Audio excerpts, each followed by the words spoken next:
สบายดีน้องพี่สิปีประเทศลาวนะวันนี้เราประกอบได้2บอกมีลูกค้ามาสั่งประกอบเสร็จเรียบร้อยแล้วก็วางเวลาออกอาทิตย์ก่อนเนาะลูกค้าได้เบิ้งเครื่องก่อนแล้วประกอบยังไงตัวแรกนี่ก็ฝากไปนะซ้ำเนื้อนี่ก็ประกอบเข้าวัน MC ลูกค้าก็สั่ง MC วาล์ววัน8แหวนถังอาลูเก็บเสียงเก็บเต็กเราข้างในเป็นเราปฏิกรเด้อกล้องมันป้องปีกล้องมักคุดความแจ้ง3 ลูก 9/40ตัวนี้เครื่องไซวอนดูลายละเอียดเหมือนตื่นดี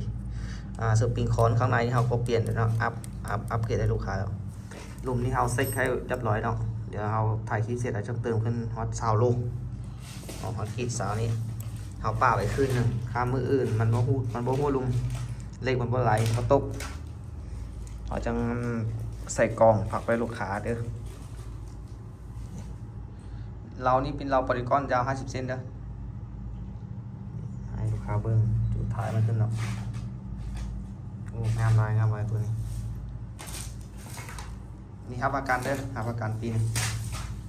ความยิงไกลมันได้80 เมตรตัวที่2ก็คือเป็น C2 นะลำนี้เป็น C2 กองไวทันเตอร์เราบอดี้กอนเก็บเสียง F5 แต่ว่าเป็นลูกค้าเขาจังสั่งเป็นทางคาร์บอนลูกค้าอยู่เสียงขวางเนี่ยฟาวบ็อกทู16แวนกองไวทันเตอร์งามเลยแวนนี้เป็นแวนโมบิยาแท้เด้อฟาวบ็อกทูจ้ะพวกสปริงคอนหน้าหลังของมันเราก็เปลี่ยนหมดแล้วเป็นของดีเขาแล้วอัปเกรดเรียบร้อยเล็กนี่เขาก็ตั้งให้แล้วเดี๋ยวถ่ายคลิปเสร็จแล้วก็คือตัวนั้นเขาก็จะสูบกันซาวโล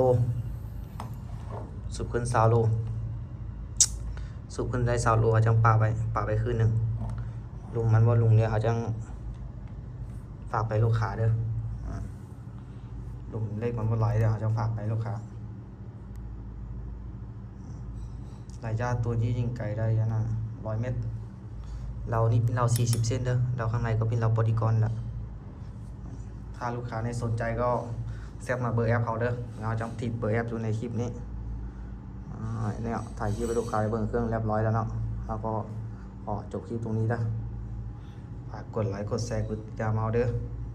ขอบใจหลายๆโอเคเนาะ